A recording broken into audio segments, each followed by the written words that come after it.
If you are just starting out in trying to prepare for data structures and algorithms for the coding technical interview rounds of top tech companies like Facebook, Amazon, Google, Netflix, and you have doubts regarding which particular platforms to use and how many questions to practice, and whether or not should you look at the solutions of the problems when you're not able to solve them, and how long should you keep on trying until you have a look at the solutions. Also, about how much time will it take to completely master data structures and algorithms, and should you be focusing on competitive programming as well, or are coding interview questions enough to clear the interviews? But understand that whenever someone is starting out new on this journey, they all come across these exact same doubts, but eventually all of them are able to master data structures and algorithms, and so was I. So in this video, we are going to talk about the best strategy and tips that you can use to completely master data structures and algorithms for your coding interview rounds, and in the least possible amount of time in the most efficient manner. So let's jump directly to the video.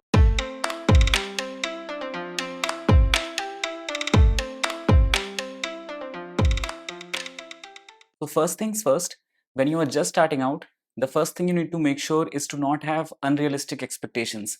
And what I mean by that is, when you are a beginner and just starting out, you should not be worrying about whether or not you are able to solve these questions that are actually asked by Facebook, Amazon, Google in their interviews. And also, as I have mentioned before as well, there will probably never be a fixed number or a set of questions that you can solve and start to feel like you are completely ready for your interviews.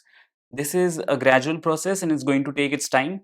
So initially, your focus should only be on learning and developing new skills, understanding the concepts and fundamentals behind every data structure, their applications, and not memorizing a particular set of solutions.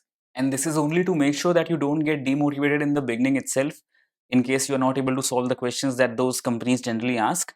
But believe me, if you judiciously follow these tips and strategies, there will definitely come a time when you're so comfortable that you'll be able to solve all these questions asked by these top tech companies. And the good part about data structures and algorithms is the fact that no matter who teaches you or what platform you prefer for your practicing, the core concepts and the underlying theoretical portion is going to remain the same only, because every person is going to teach the exact same thing, probably in different manners, and all platforms will share somewhat the same content only. So it's not as much about what you are learning exactly, but more about what strategy you are using to learn those skills. And your approach towards learning is what's actually going to determine how long you take and how better or efficiently you are able to grasp those concepts.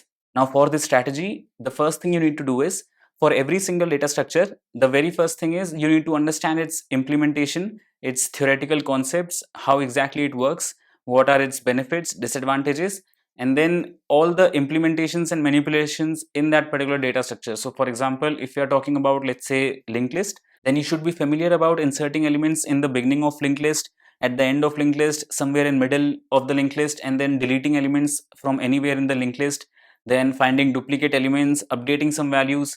Similarly, like for graphs, your BFS, DFS, traversing the graphs, implementing graphs, then finding connected components and topological sorting, basic implementations and manipulations for every data structure, how they are stored in memory and how you can manipulate elements inside that. Now, once you're done with this, the next thing you need to focus on is specific use cases and applications for every single data structure. So every single data structure supports some nuanced properties and is associated with some particular specific characteristics. For example, if we talk about stack, then they have this last in first out structure.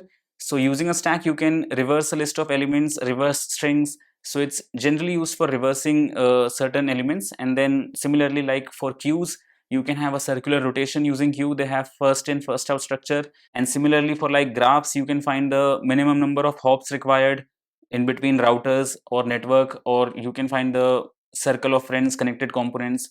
So these are all basically specific characteristics for every single one, and this is where one data structure is more useful or beats the functioning of some other one. And now, to understand these applications and use cases, you need to pick a platform and solve certain number of questions for every single data structure. And the choice of platform does not matter as much because they are all generally good only. I'm not biased towards any single platform. For example, you may use Spoj, HackerEarth, HackerRank, or Geeks for Geeks, LeetCode, InterviewBit, or CodeChef, CodeForces. Those are competitive, but still, every platform offers a great set of questions. But I would recommend choosing one platform and sticking with it, not changing platforms every now and then. So whichever platform you use, let's say Geeks for Geeks, then cover all the data structures in that platform only in the beginning itself. So first learn about the fundamentals and then solve, let's say 50 is the number that I prefer. So 50 questions for every single data structure on that platform, which means we are going to solve, let's say, around 50 questions on arrays, 50 on stacks, 50 on queues, 50 on linked list, and then similarly on graphs and trees.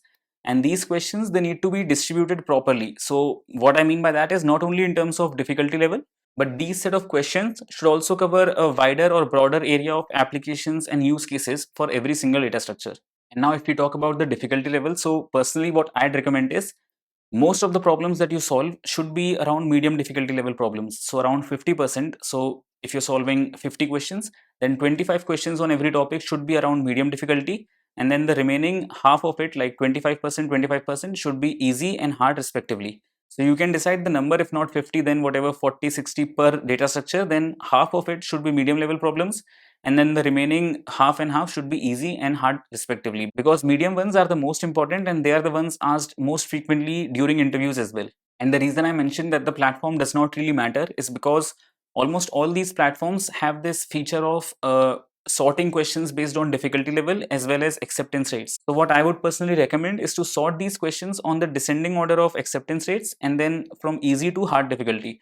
So you're solving questions which are easy first and then which have been accepted the most. So most people were able to solve them in the beginning.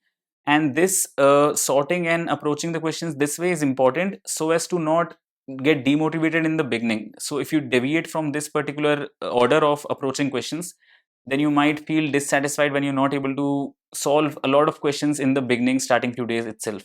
And I would personally suggest using either Geeks for Geeks or LeetCode to do this, because not only do they offer a wide variety of questions on every data structure and algorithm, but they also have these features of sorting questions on difficulty and acceptance rates. So this makes them a very good interface for beginners to approach their learning process in a proper manner. And now for beginners, I would always recommend having a hard copy or like a pen paper ready when you're solving certain questions, because you will be required to either visualize or draw or plot something while you're approaching a solution. And later on, for even harder level questions, this is going to be more than required. So always have like a hard copy pen paper ready. And now for the questions which you are able to solve in the first time itself, if you are able to approach a particular logic, then there are very high chances that you'll be able to solve them at a later point in time as well, because you know how to approach that particular logic. But now the main point comes for the questions which you are not able to solve in the first go. Let's say it's a medium or hard level question for which you are not able to come up with the logic in the first try. Then what I would suggest is first keep trying to approach that particular solution, keep fighting for at least like 1 to 2 hours. And if you are still not able to arrive at anything after 1.5 2 hours, then keep it to the side for now. So we'll save it somewhere, bookmark it for later, and then we'll come back to this. But for now, keep it to the side. So basically what happens is when you're solving questions one after the other in succession, then your mind kind of starts to get saturated after a point, which makes you not able to come up with the logic for a medium or hard question any longer. So to fight this, we again leave that question for now, move back to some easier problem. We keep solving those ones, and now we come back to this question after a few days. So we have saved it already. Then let's say you start to approach it again the next morning with a fresh mind or after a few days. So this time again do the same thing. Keep fighting to approach the solution for at least 2 hours, 1.5 2 hours. So now this time, if you were able to solve it, then good for you. Otherwise, we are going to look at the solution now and understand new concept, a new algorithm that we were not aware of beforehand. So instead of wasting a lot of time by repeatedly keep on trying when you're not able to come up with anything, rather look at the solution, understand something new, and implement that particular algorithm then and there. So after you have solved and implemented that particular solution, now comes the most important point, which is actually going to help you learn new things. So what you're going to do now is bookmark or save this question for later, denoting that this is one of those questions that I would need to visit again after a few days. So you will require to keep on repeatedly solving this question after a few days or a few weeks to actually understand and remember that concept or logic for a long run. And honestly, what might happen is when you give it a try again after a few days, you still might not be able to come up with the solution. And this happens with everyone. This is probably because our brain might not be able to remember that one technique that we learned out of so many questions that we are solving. So this is pretty common. But again, what I'd suggest is repeating the same thing. So try it again with a fresh mind after a few days. Give it 1 to 2 hours. If you're not able to come up with a solution again you can have a look at the algorithm that was used and keep on repeating this process until you become sure that this is now going to be one of those questions that I will be able to solve at any point, no matter what. And please keep in mind that it's almost never going to be about the quantity of questions that you can solve. So it's not like you can solve thousands of different questions. That is actually going to be a waste of time. In fact, it's almost always going to be about the quality or the breadth of different areas that you can cover. So as many wider range of topics as you can learn, and different variety and quality of questions that you can solve. It's not like if you are comfortable with arrays, so you solve thousands of questions only on arrays, easy level problems. That is only going to be a waste of time. So keep on challenging yourself from time to time and take on harder level questions, new concepts, new algorithms. This is only what's going to enable you to be better at approaching new problems that you haven't seen before. Which is why I'm saying, instead of solving like 100 easy questions, it's going to be much more beneficial for you to solve 50 medium and 20 hard questions. So do it that way. And now at this stage, when you have already covered like 40, 50, 60 questions on every single data structure, so you must be clear with the basic understanding and would hold a good grasp over data structures and algorithms. But then there might be certain areas that you're not comfortable with or very confident about. So let's say you might not be able to solve a lot of trees questions, or union find, or graph algorithms, or let's say questions on stacks or strings, some area that you are not very confident about. And this is very common, this happens with everyone. So for this, what I'd suggest is again, only touch that particular area and solve a fewer questions, but let's say 20, 30 more questions on only that topic. So similarly, start with easier level questions on that particular area, but this time solve mostly hard and medium questions only, so as to build a good grasp over that topic as well. So you should not leave any particular area or topic untouched, because you never know what question you might be asked in the interview round. And the reason that I'm saying that this is very common is because this exact same thing happened with me as well when I was preparing. So I covered most data structures, but then I was not very confident with trees and problems on trees. So I spent 2 to 3 days on only trees and solved like 60, 70 problems only on that topic. And I mostly solved medium and hard level problems. So today it's one of those data structures that I'm most confident about. So basically everyone has their stronger areas and weaker areas. And for your strong areas, you are already thorough with the applications. You can tackle them again, you know the logic. But for your weaker areas, you need to keep repeating this process iteratively. So choose the questions wisely and keep solving problems on topics which are your weaker areas, so as to be better at those ones as well. And one thing that I always feel like I have to mention is to never, ever, ever memorize a particular solution. So we know there are some problems which are asked a lot in interviews, and those are pretty hard level problems. And if you're not able to understand its logic, its solution, then a lot of people, they memorize the entire code.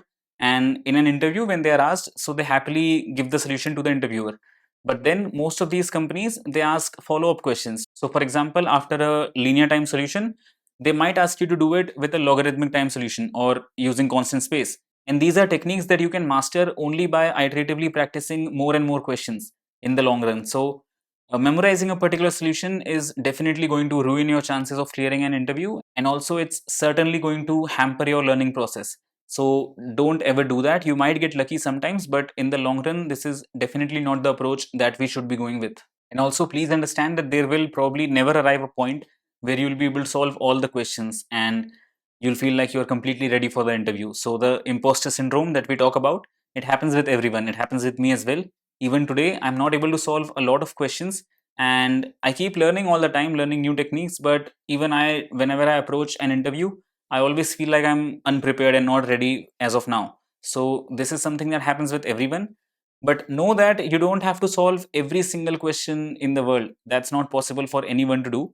But like if you're able to solve around 75, 80, 85% of the questions consistently, almost always, then you can consider yourself to be at a very comfortable position for your interview and pretty prepared. So imposter syndrome is always going to be there, but then you will need to have this judgment of your particular position and standing after your months of preparation. And now once you're done with all this is when you'll be pretty confident about data structures and algorithms, and now is when you can start solving the questions asked by companies actually in their interviews. So start going through the interview experiences of these companies, and also start giving contests like those 2 to 3 hour contests which simulate a real interview environment.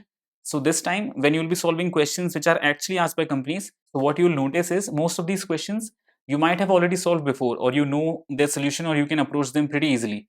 But only the new ones that you are not so comfortable with, again approach them in the similar fashion. So try them for 1 to 2 hours. If you're not able to come up with the logic, go to the solution, understand the new concept, and again keep on iteratively solving it by saving it for later. So this is how you'll be able to cover a lot of questions which are actually asked in interviews of these top companies like Facebook, Amazon, Google, and you'll take much lesser time and will be much more efficient and confident about your preparation at this stage.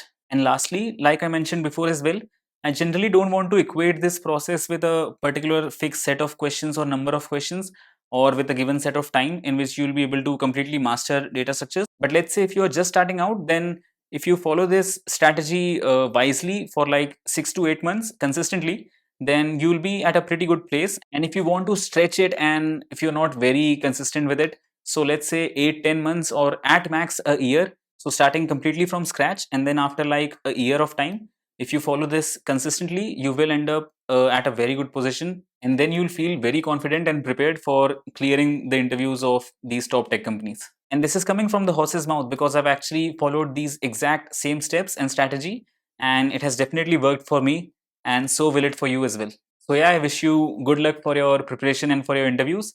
And if you like these tips, then do give the video a like.